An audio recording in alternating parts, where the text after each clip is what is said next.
Hi guys, this is Michael from the Board Games Chronicle, and I would like to welcome you today to the Fields of Fire Academy. In this series of materials, I would like to familiarize you with this great game from Ben Hull, published by GMT Games. A new edition, the deluxe edition, really is up the introduction into this great system, although it does not reduce any greatness of the system from the first edition.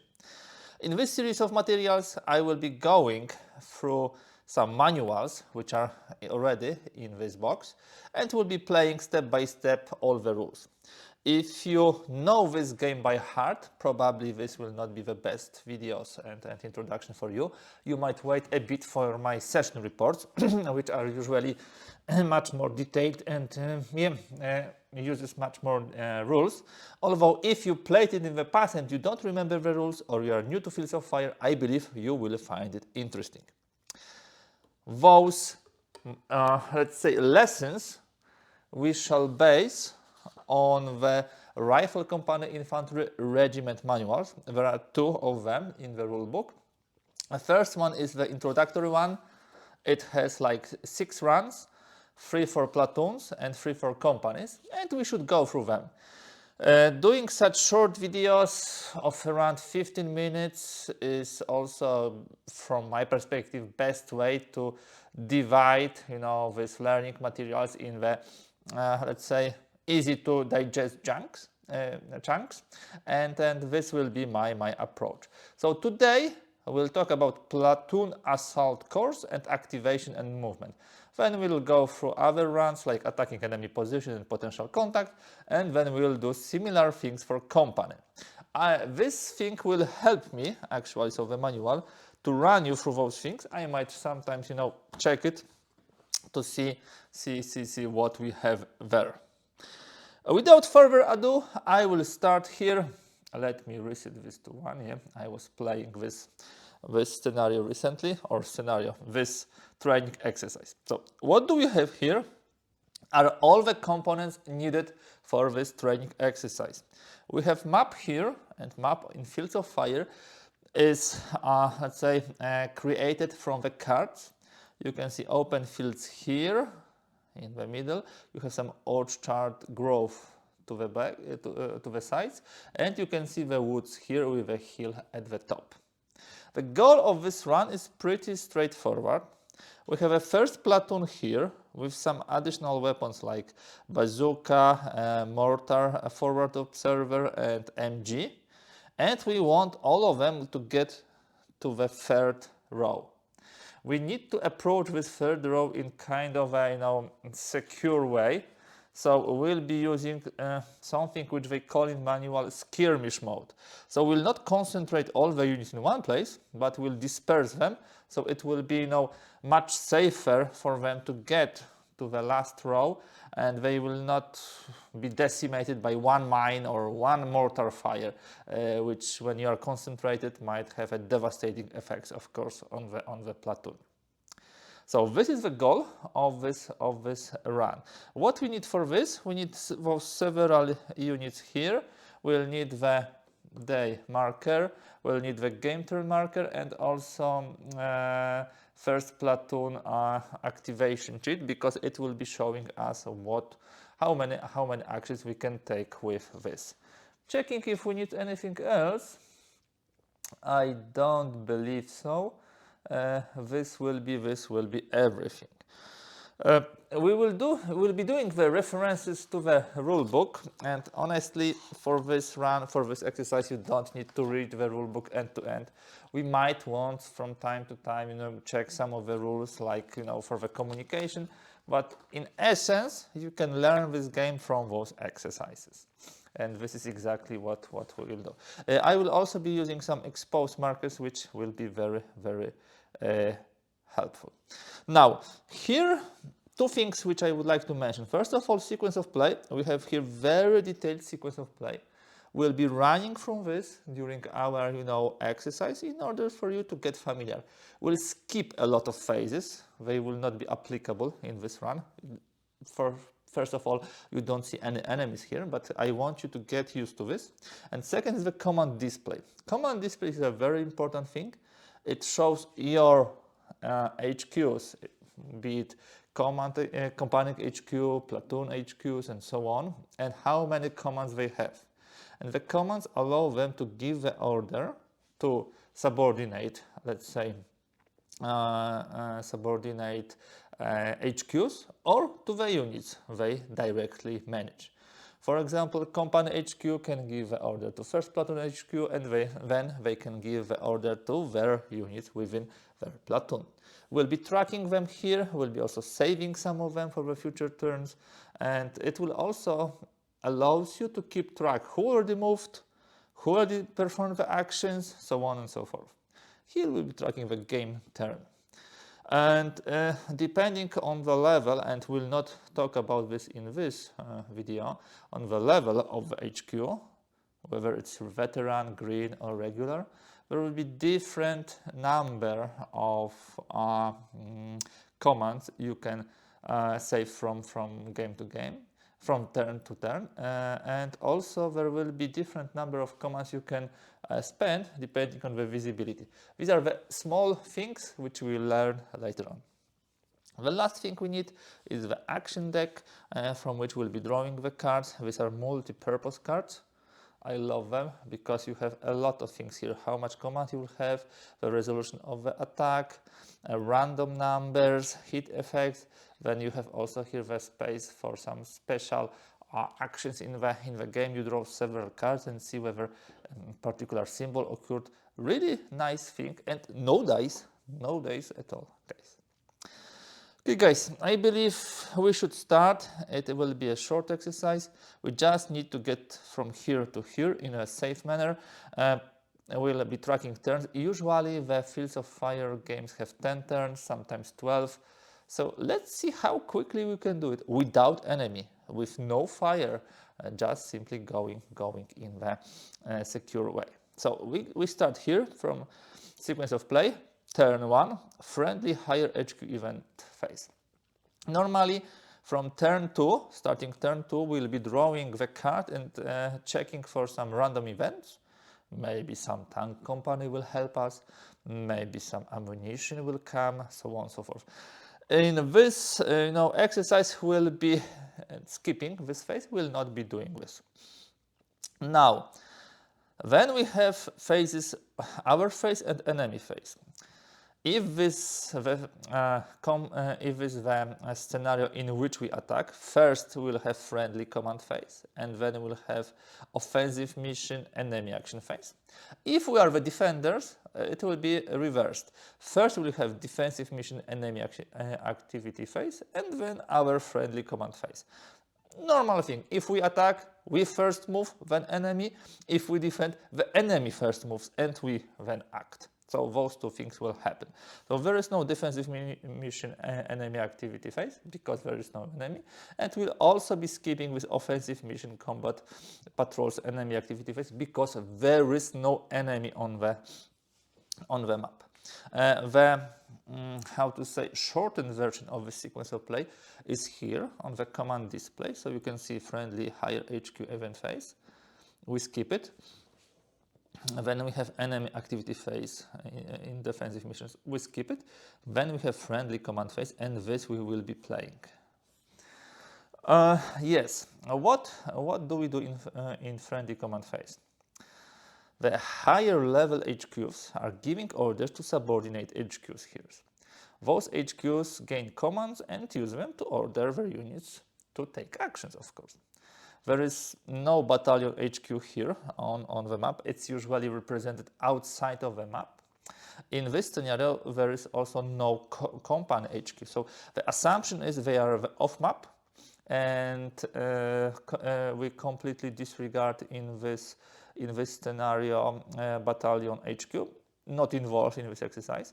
And the company HQ is off map with only one action available: activate the first platoon HQ. This is the assumption.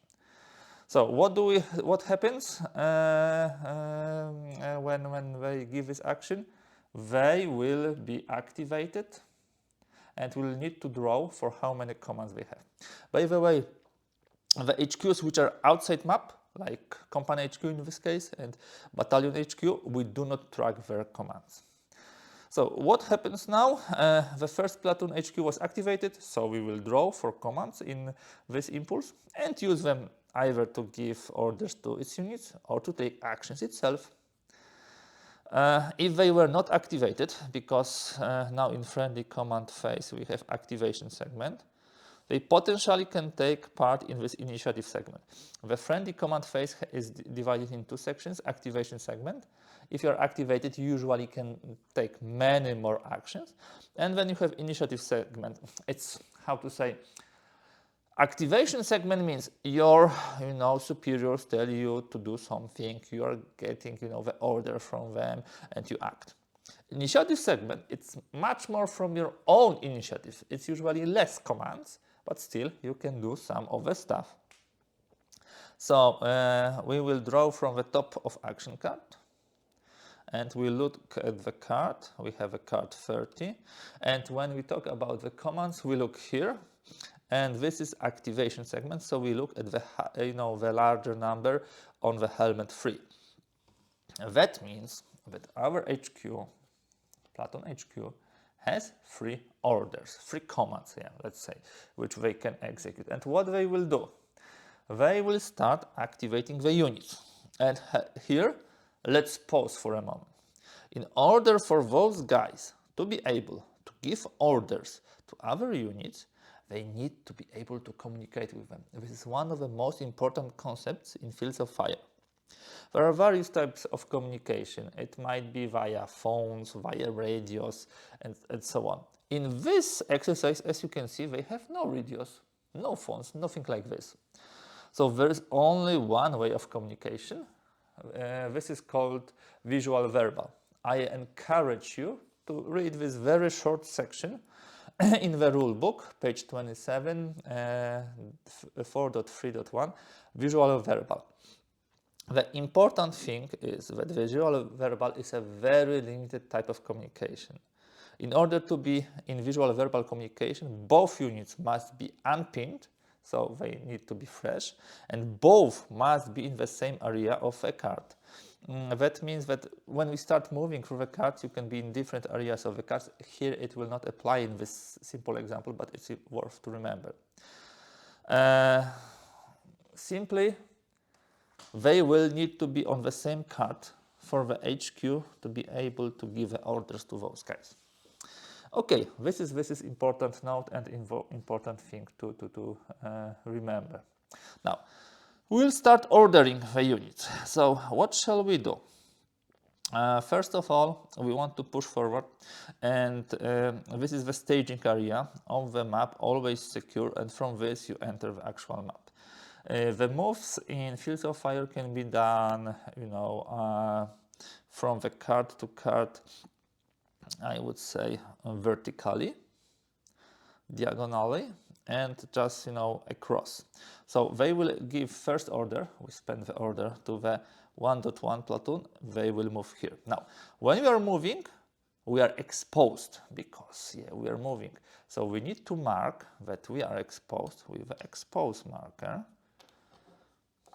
And this shows that -2 value will be of a crucial importance during the fight, during the combat, during the fire, because it will reduce our cover. So they are exposed.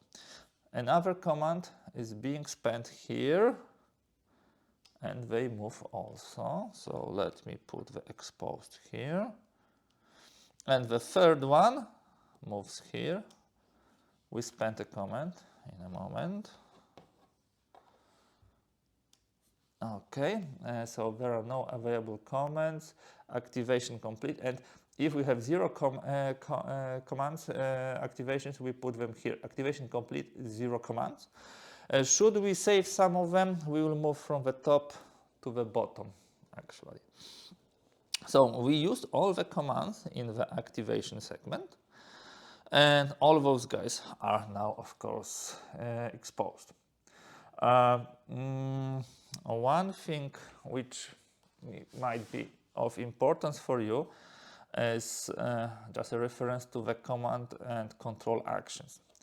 There is 43 of them, and you might be pretty, overwhelmed with how many of them we have here. What we did in this first mission, we actually used 2 of them. We used activate action and we used a move action. Yes, so activate action. Let me see, where do we have them for that one? Yeah, we use the move to an adjacent card. You can see it here, yeah, all the details. And simply this order is given from a higher HQ, such a battalion or company HQ, to a subordinate HQ or stuff. This is activate, sorry, this is activate. Move a unit to an adjacent card. This order marks a unit exposed. And this is exactly what happened. And yeah. There's also move within the card, move a platoon to adjacent card. These are all separate actions, but we simply moved to an adjacent card. And activate, this order is given from a higher HQ, such a battalion HQ or company HQ, to a subordinate HQ or staff, such like for the first platoon, those units. And we draw the card during this activation segment. Now we finish activation segment, we move to initiative segment. If your HQ was not ordered by your superiors, they will act on their own. So we look here, we don't have company HQ, we have a platoon HQ initiative impulse. If our first platoon was not ordered, and it was ordered, it is easy to check because they are here, this marker is here. It's very easy to validate it. If the marker was here, that means that they were not activated. If it's here with a saved or here with a 0, that means they were activated. So they were activated, so we'll skip it because it's a select platoon HQ that was not activated. They were activated. Then you have company staff initiative impulse, and then the last thing, we have general initiative impulse. You draw an action card and expend on any units a number of commands equal to the unmodified initiative commands. I will show you in a moment where we take it from. If this is a single platoon mission, it is single platoon mission, halve the numbers first, rounding down.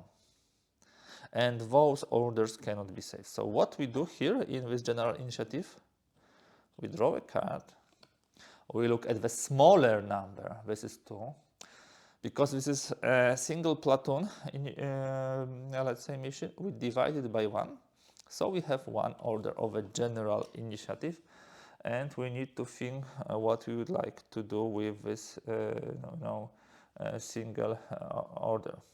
We use it to move the bazooka team, 180 to the front left open field. Let's do it this. And now both units are exposed.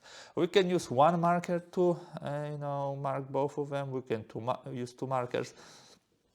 If they are in the same area of the card, 1 marker is enough. But if one will be in cover and the other will not be in the cover, you will need to use most probably 2 separate markers to differentiate it.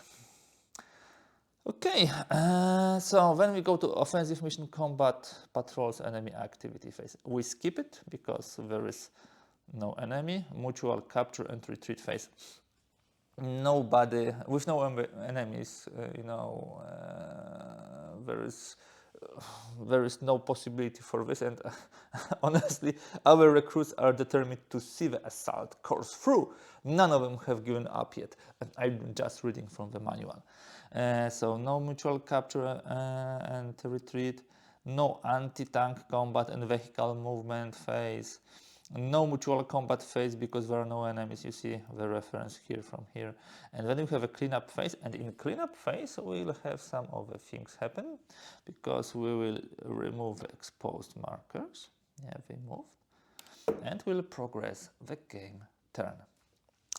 Okay guys, this seems very easy, but remember we are doing this without fire. We do it in a skirmish mode, so we spread in 3 columns and each, let's say, part of the platoon is moving separately. Let's move to the turn 2. Of course, we immediately skip friendly higher HQ event phase. We skip enemy activity phase in defensive mission. We immediately jump to friendly command phase. And what happens in friendly command phase? Those guys are moved here. Of course, it should be even in the clean. I believe in the cleanup. And when we draw a card, because they are ordered by the company HQ, of course, who is off board, and they get those one activation, and with this one activation, we'll check how many commands they will have. They will have 4, better than previously. We flip it to commands available, and first platoon HQ will start spending those 4 commands. I will not be doing this one by one. I simply do the moves here in following way. They will order 1 LMG. They want to move those units before they will move from here to the front right field. So they will move here, and of course they are marked exposed. They will order the forward observer to move straight forward into the open field, and they are marked exposed. They will order, of course, also themselves to move straight forward to join the forward observer. And we can actually use this as one thing together. And they can also, because they are on the same card as 2-1 or platoon, they can order this squad to move straight forward into open fields here. And that way they expanded 4 commands. 1 for LMG, 1 for mortar, 1 for themselves, and 1 for this for this squad. So they have 0, they exhausted them, and the activity is complete. Now we move forward. There is no enemy activity phase, no much not so fast. You see, you got me. We finished friendly command phase activation segment. Now we jump into initiative segment.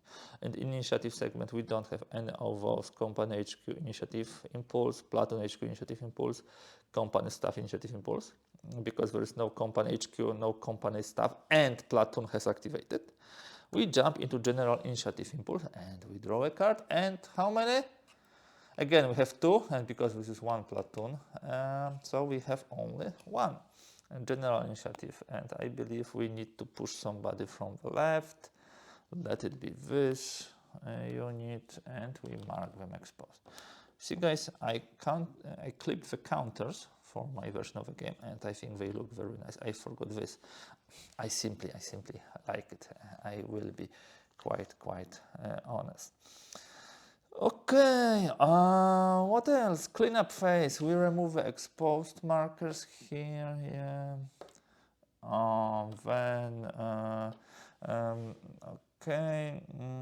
We move the first platoon to this holding box. We progress with a game turn, and we jump back to the beginning of the phase. We skip friendly higher HQ event phase, and we skip defensive mission enemy activity phase.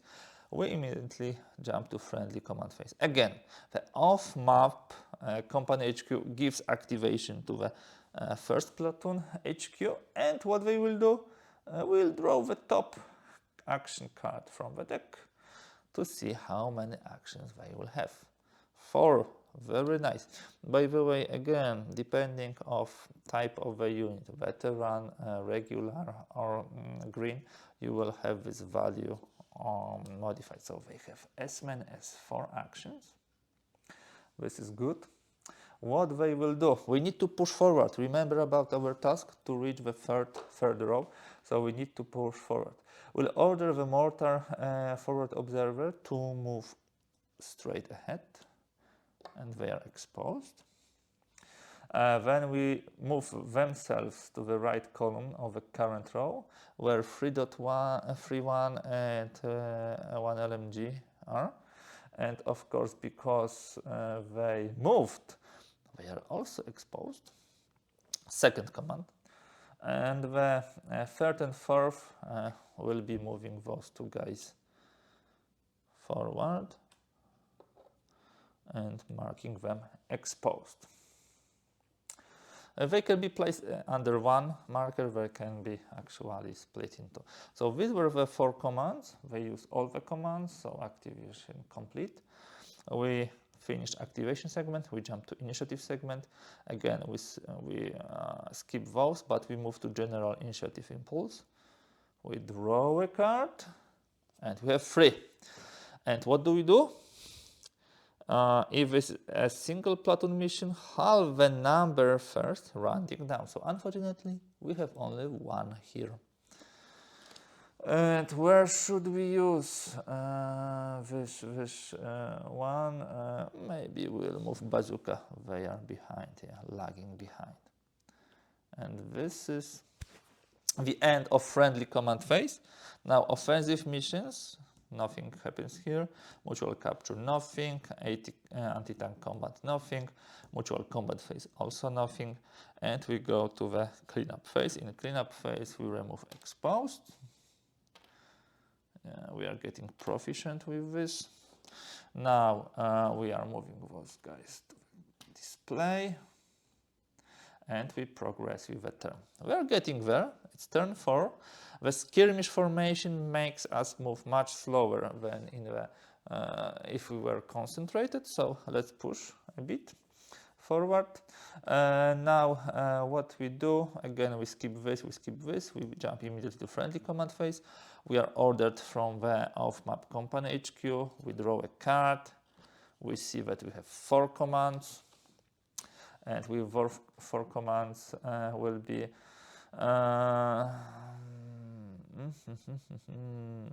we'll move those guys here. First command, then order mortar, or maybe no, what? No, we will move slightly differently. We'll move here. We'll push those guys first. Just like, you know, the manual tells us that we move itself to the front left where mortar forward observer and 2.1 are. And we will push here, those 2 guys, with 2 more, you know, orders. The 2 units move forward and are marked exposed. And now, what situation do we have here? We had like 4, we spent 3, we have 1 more. And we have nothing to do in this situation. We cannot move this unit again because it's marked exposed. It's not only reducing our defense value, but it's also making us unable to move again. So we simply need to save it. So we will save it here and we'll put it from here to here. This is the example of saving, you know, those commands. We still have initiative segment in which we have general initiative impulse. We draw a card, this card 13, again with 3 commands, again we can only use 1 of those commands. And we'll push this squad forward. As you can see, end of turn 4, already 3 units achieved our goal of getting to the last row. So we do the cleanup. Yes, and we don't move it. It's in the right area because it's saved. And we move a game turn forward.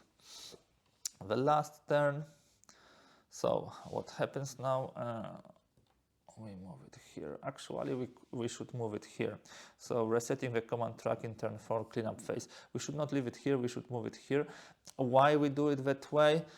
Because if we leave it here, it means that we already moved this turn. No. We have activation completed and we are at 1 command. This is the correct way to do it. In turn 5, we skip friendly, high HQ and defensive missions. Just like in turn 4, we skipped, and previous turns, all those a sequence of play elements which we don't use. We are again ordered from the off-board company HQ. We draw a card. These are 5 commands, guys, and if you add to this the 1 command from previous turn, this is 6. It will be a lot. So we'll move those guys here. First command, second, third, we use 3 commands. They are exposed. And we cannot do much more with this company HQ, Platoon HQ. So we will save it. We don't have more to do here. We still have general initiative, and in general initiative we'll draw a card. It's card 18. 2 divided by 2, it's 1. So let's push those guys, the bazookas, and mark them exposed. This is the end of turn 5. Let's do the cleanup, and I believe we will finish here the exercise. Yeah. So guys, in 5 turns, we managed to move almost the whole platoon to the 3rd row. It takes us 5 turns. We still have 3 commands saved now for the Platoon HQ, which is good. It could be used later on for the further actions. What I would like to draw your attention to that we use 5 turns. Usually the mission is 10 turns. So half of the mission just to move in a secure way through the whole map. Imagine how much more difficult it will be when you are under fire with enemy, mortars, machine guns, or units firing at you, and how difficult it could be, and how many more actions you will need to do. What I'm meaning by this is that simple, safe skirmish mode, moving through the map, really takes time. It was like 5 turns, so it gives you a good feeling how to behave in the actual missions, and shows that you cannot simply stall too much. You simply need to move forward in order to be able to achieve the results. Okay, that will be everything for this exercise. Even if this limited scope shows you how to do it. In the next installment in this Academy, Fields of Fire Academy movies, we will be already involving the enemy. So we'll use the same map, the same units, but we'll have German MG here, which will be firing at us. It will be really interesting to see this in action. That's all for today. We'll continue with this series. I believe you will like it. If you liked this video, do not hesitate to give thumbs up. If you'd like to see more content like this, kindly please subscribe. That's all for today. Thank you very much for having me, for being with me, and for watching. Bye.